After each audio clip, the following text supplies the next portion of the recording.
अब यह है कि न्यूज चैनल्स को लेकर बहुत सारे कानून हैं और जो दूसरे चैनल्स हैं जो भी आप टीवी पर देखते हैं उन्हें भी लेकर बहुत सारे कानून हैं। फिल्मों को लेकर भी बहुत सारे कानून हैं और आपने अक्सर ये सुना होगा फिल्मों के बारे में जब लोग कहते हैं कि इस फिल्म में सेंसर ने इसे इतने इसके जो दृश्य हैं उन्हें काटने के लिए कहा है, यानी इस फिल्म को सेंसर कर दिया गया है और सेंसर बोर्ड उन्हें कहता है कि आपकी फिल्म में ये दृश्य या ये डायलॉग्स आपत्तिजनक हैं, इन्हें काटिए, यानी पूरा फिल्टर होता है।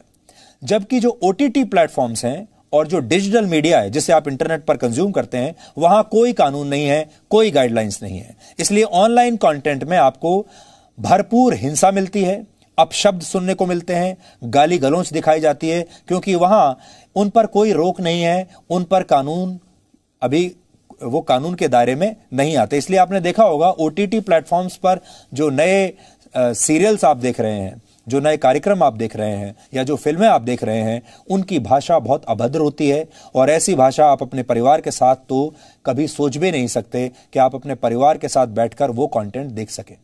और लोग सोचते हैं कि इन पर कोई कानून क्यों नहीं, यानी पारंपरिक मीडिया तो नियमों से बंधा हुआ है, लेकिन ऑनलाइन प्लेटफॉर्म्स के साथ ऐसा नहीं है। भारत के ज्यादातर लोग अब ओटीटी प्लेटफॉर्म्स देख रहे हैं। इस समय हर 4 में से 3 भारतीय ओटीटी प्लेटफॉर्म्स पर ही फिल्में देखना पसंद करते हैं, जो आप अपने मोबाइल फोन पर देखते हैं, अपने लैपटॉप पर या अपने टैब्स पर देखते हैं और टीवी पर भी देखते हैं।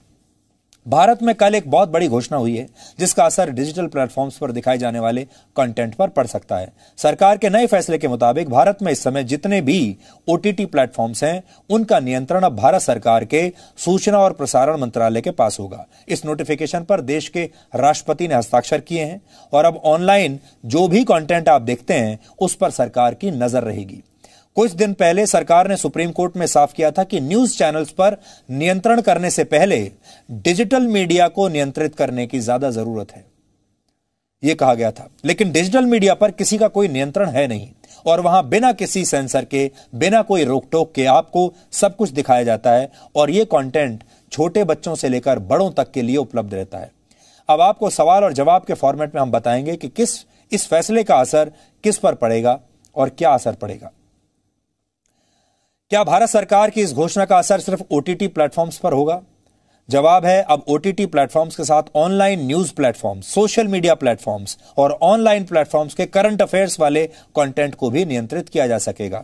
आपने देखा होगा इससे पहले जो न्यूज के नाम पर और करंट अफेयर्स के नाम पर जो वेबसाइट्स हैं वो कुछ भी आपको दिखा देती थी। इससे फेक न्यूज को दबाने पर में बहुत बड़ी मदद मिलेगी। क्या इससे पहले देश में ऑनलाइन कंटेंट को नियंत्रित किया जाता था? डिजिटल कंटेंट को नियंत्रित करने के लिए देश में अब तक कोई स्वतंत्र संस्था या कानून नहीं था। इसी वर्ष सितंबर महीने में ओटीटी प्लेटफॉर्म्स की 17 कंपनियों ने अपने कंटेंट को नियंत्रित करने के लिए एक समझौता किया था।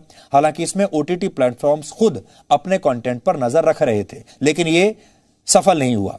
दुनिया के बाकी देशों में डिजिटल कंटेंट के लिए क्या नियम है? सिंगापुर में वहां की मीडिया पर नजर रखने वाली एक संस्था ओटीटी प्लेटफॉर्म्स को भी नियंत्रित करती है। ऑस्ट्रेलिया में ब्रॉडकास्टिंग सर्विस एक्ट 1992 की मदद से ओटीटी प्लेटफॉर्म्स पर नियंत्रण रखा जाता है। ब्रिटेन में भी इसके लिए एक संस्था बनाने पर विचार चल रहा है, यानी भारत ऐसा करने वाला दुनिया का पहला देश नहीं होगा। अब तक ओटीटी प्लेटफॉर्म्स को किसी वेब सीरीज का प्रसारण करने के लिए किसी से इजाजत लेने की जरूरत नहीं थी। आपने देखा होगा सारी वेब सीरीज आप बिना किसी की इजाजत के आप तक पहुंच रही थी और आप देख भी रहे थे बिना किसी सेंसर के।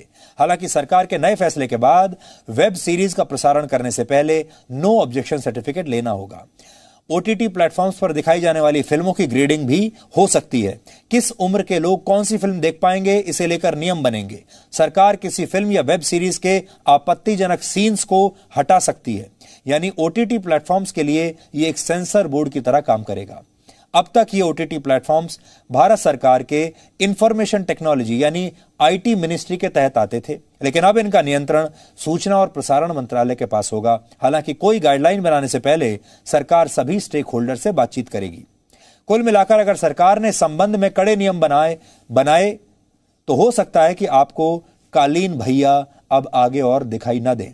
लेकिन सरकार ने अभी यह साफ नहीं किया है कि गाइडलाइंस किस तरह की होंगी और नियम क्या होंगे। इस स्थिति को देखकर हम एक मशहूर वेब सीरीज का चर्चित डायलॉग आपके साथ शेयर कर सकते हैं, जिसमें एक किरदार यानी अपना एक पिता अपने बेटे से पूछता है कि तुम्हारी क्या योजना है, तो बेटा जवाब देता है कि मतलब ऐसा बिल्कुल इमीडिएट नहीं सोचे हैं, बट सोचेंगे। ऐसा लगता है कि ओटीटी प्लेटफॉर्म्स के लिए गाइडलाइन बनाने में सरकार भी कुछ ऐसी ही सोच दिखा रही है कि बिल्कुल इमीडिएट अभी नहीं सोचा है, लेकिन आगे सोचेंगे।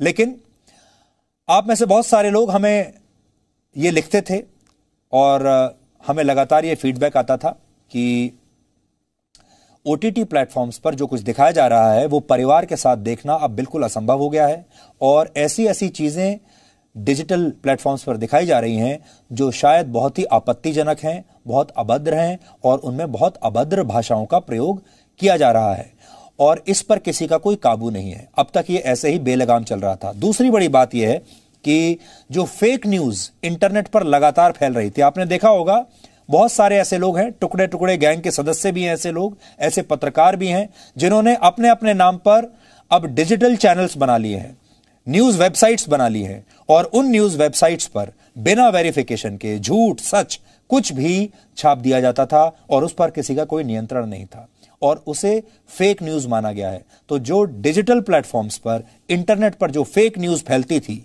खबरों के नाम पर, वो अब इसके बाद बंद हो जाएगी। तो आपको दो चीजों से फायदा होगा, फेक न्यूज पर लगाम लग जाएगी, और दूसरा जो आपत्तिजनक कंटेंट आप देख रहे हैं इंटरनेट पर, उस पर भी अब रोक लग जाएगी।